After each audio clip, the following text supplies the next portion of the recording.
ETF index mutual funds నేర్చుకుని stock మార్కెట్లో రాణించాలనుకుంటున్నారా? వెంటనే ఈ నెంబర్కి కాల్ చేయండి. నమస్తే, welcome back to Suman TV. Present మనతో పాటు ఉన్నారు అనలిస్ట్ మందర్ కృష్ణారెడ్డి గారు. నమస్తే సార్. నమస్తే అమ్మ.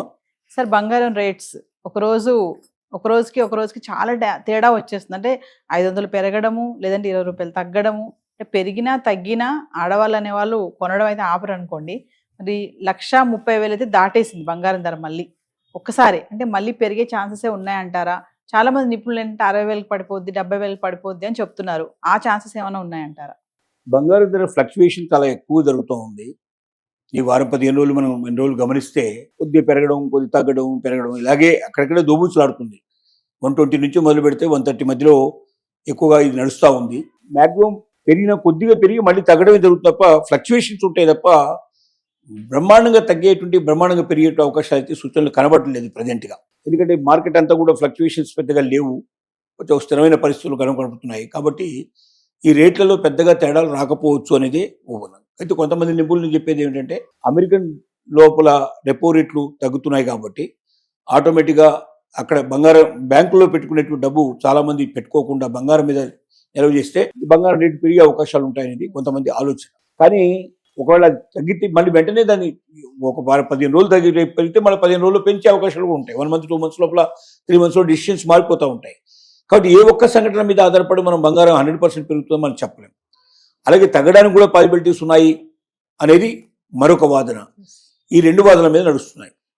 కాబట్టి ఇప్పుడు ప్రజెంట్గా ఎవరైనా గోల్డ్ కొనదలుచుకుంటే మాత్రం కొంతకాలం వెయిట్ చేయడమే చాలా మంచిది. ఎందుకంటే ఒక 15 రోజులు, నెల రోజుల పాటు స్థిరంగా పెరుగుకుంటూ పోయినప్పుడు పెరుగుతుందనే సూచన ప్రకారంగా ఆలోచించుకోవాలి. లేదా ఒక నెల రోజులు తగ్గుతుంది అనుకున్నప్పుడు తగ్గుతున్నట్టుగా ఆలోచించుకోవాలి. అంతేగాని 1 రోజు, 2 రోజులు, 4 రోజులు తేడాన్ని బట్టి మనం డెసిషన్కి రావడం చాలా కష్టం. కానీ దీంతో పాటు వెండి కూడా మనకు విపరీతంగా పెరుగుతుందని చూస్తున్నాం. బంగారం మీద ఇన్వెస్ట్ చేసేటువంటి అనుకున్న వాళ్ళు కొంతమంది వెండికి డైవర్ట్ అయితే వాళ్ళు డెఫినెట్గా వెండి రేట్లు బాగా పెరిగే అవకాశాలు ఉన్నాయి. దానికి కారణాలు మనం అనేకంగా చెప్పుకుంటూ వస్తున్నాం. దాన్ని పెంచుకోవడానికి ప్రయత్నం చేయడం మంచిది. అంటే బంగారం ఒక ఇరబిద్దంగా ఉన్న పరిస్థితిలో బంగారం మీద ఇన్వెస్ట్ చేస్తే సడన్గా తగ్గిపోయింది అనుకోండి, విపరీతంగా నష్టపోతారు. సో పెరిగితే సంతోషమైన విషయమే, పెరగకపోతే బాధపడే పరిస్థితి ఏర్పడతాయి. కానీ 100% పెరుగుతుందని నమ్మకం ఉండే వెండి మీద ఇన్వెస్ట్ చేస్తే ఆ సమస్య ఉండదు. కాబట్టి వెండి వైపు మార్చడం చాలా మంచిదని ఉద్దేశం. రెండోది, ఈ మధ్యకాలంలో చాలా వరకు హాల్మార్క్ బంగారం కూడా డూప్లికేట్ అవుతోంది.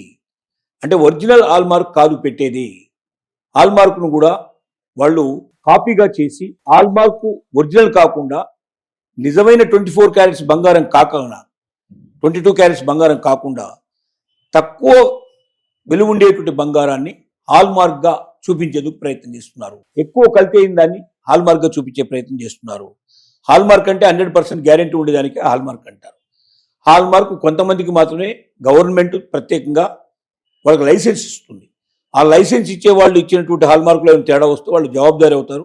వాళ్ళు ఎక్కడున్నా పట్టుకొస్తారు, తీసుకొచ్చి వాళ్ళు జైల్లో వేస్తారు. వాళ్ళ దగ్గర మొత్తం డబ్బు వసూలు చేస్తారు, ప్లస్ వాళ్ళకి జైలు శిక్ష కూడా పడుతుంది. కానీ ఈ డూప్లికేట్ హాల్మార్క్ ఏదైతే ఉందో చేసేటువంటి వాళ్ళని వాళ్ళకి సంబంధించిన ఇన్ఫర్మేషన్ ఏమి ఉండదు. దీన్ని కొన్ని షాపుల్లో కూడా పెట్టి అమ్ముతున్నట్టుగా ప్రైవేట్గా చేసేవాళ్ళు చాలామంది ఈ హాల్మార్క్ అని చూపించేసేసి బయట అమ్మే ప్రయత్నాలు జరుగుతున్నాయి. కాబట్టి హాల్మార్క్ నిజమైందా కాదా అనేది హాల్మార్క్ లైసెన్స్ హోల్డర్ ఉండేటువంటి హాల్మార్క్ దగ్గరే మనం చేయించుకోవాలి. ఆ లైసెన్స్ హోల్డర్ మనకు అన్ని చోట్ల కనబడుతూ ఉంటారు. మీరు ఆన్లైన్లో కుట్టినా కూడా హాల్మార్క్ లైసెన్స్ హోల్డర్ ఎవరని చెప్పంటే మీకు ఆటోమేటిక్గా వాళ్ళ అడ్రస్లు తెలుస్తాయి, ఫోన్ నెంబర్లు తెలుస్తాయి, మాట్లాడచ్చు. రెండోది, మీకు ఎక్కడైనా సరే డూప్లికేట్గా హాల్మార్క్ ఎక్కడైనా కనబడితే మీరు వెంటనే చేయాల్సిన పని ఏమిటంటే BIS, bureau of Indian standards అని మీరు కొట్టి హైదరాబాద్ అని కొడితే bureau of Indian standard Hyderabad address వస్తుంది. లేదా ఏ ప్రాంతం కావాలంటే ఆ ప్రాంతం BIS అని మీరు కొట్టేసి బ్యూరో ఆఫ్ ఇండియన్ స్టాండర్డ్స్ అని కొట్టేసి మీరు లోకల్ అడ్రస్ అని కొట్టేస్తే లోకల్ అడ్రస్ వస్తుంది, లోకల్ ఫోన్ నెంబర్ వస్తుంది. వాళ్ళకు మీరు ఇన్ఫర్మేషన్ ఇచ్చారంటే వెంటనే వాళ్ళు వచ్చి వాళ్ళని పట్టుకుంటారు. తర్వాత మీకు సంబంధించినటువంటి మీ కేసు కూడా మీకు వాళ్ళ మీద పెట్టేసి మీ బంగారానికి తగినటువంటి బంగారాన్ని వాళ్ళ దగ్గర నుంచి మీకు ఇప్పిస్తారు. మీకు అవకాశాలు ఉన్నాయి. కాబట్టి కనబడిందల్లా మంచి బంగారమేని BIS కనబడంగానే, దాని మీద హాల్మార్క్ కనబడంగానే నిజమైన బంగారం అనుకుని చాలామంది మోసపోతున్నారు. ఈవెన్ కొన్ని పెద్ద పెద్ద బంగారు దుకాణాల్లో కూడా ఈ రకంగా డూప్లికేట్ పెట్టి అమ్ముతున్నారని తెలుస్తోంది. కాబట్టి నిజమైన హాల్మార్కా కాదా అని 1కి 10 సార్లు చెక్ చేసుకోవాల్సిన అవసరం ఉంది. నిజమైన హాల్మార్క్ లైసెన్స్ హోల్డర్స్ ఎవరున్నారో తెలుసుకొని వాడి దగ్గరికి వెళ్ళి టెస్ట్ చేయించుకొని అది హాల్మార్కా కాదని రుజువు చేసుకోవాలి.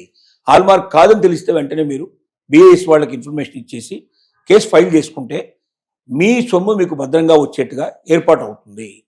అలాగే ఇతరులు కూడా ఈ ప్రాబ్లంలో పడకుండా కాపాడడానికి మీకు అవకాశం ఏర్పడుతుంది. అలాంటి డూప్లికేట్ చేసే వాళ్ళందరినీ పట్టించాల్సిన అవసరం ఉంది. అలాంటి బంగారు షాపులు మూసేయించాల్సిన అవసరం ఉంది. దీనికి మహిళలే చాలా ఎక్కువగా పూనుకోవాలి. ఎందుకంటే నష్టపోయేది మహిళలు ఎక్కువ కాబట్టి ప్రతి మహిళ మేల్కొనాలి. ప్రతి మహిళ ఒక పోలీస్ ఆఫీసర్గా మారాలి, ఇన్వెస్టిగేటివ్ ఆఫీసర్గా మారాలి. ఎందుకంటే మనకు జరిగే అన్యాయాన్ని మనమే దీనిలోంచి బయటపడే ప్రయత్నం చేయాలి. ఈ మధ్య చాలా వస్తున్నాయి కేసులు, చాలా చోట్ల పట్టుకుంటున్నారు, చాలా మందికి నష్టపోతున్నారు. లక్షల్లో కొన్న బంగారం కూడా, 25 లక్షలు పెట్టి కొన్న బంగారం కూడా అట్లాంటి జరుగుతున్నాయి.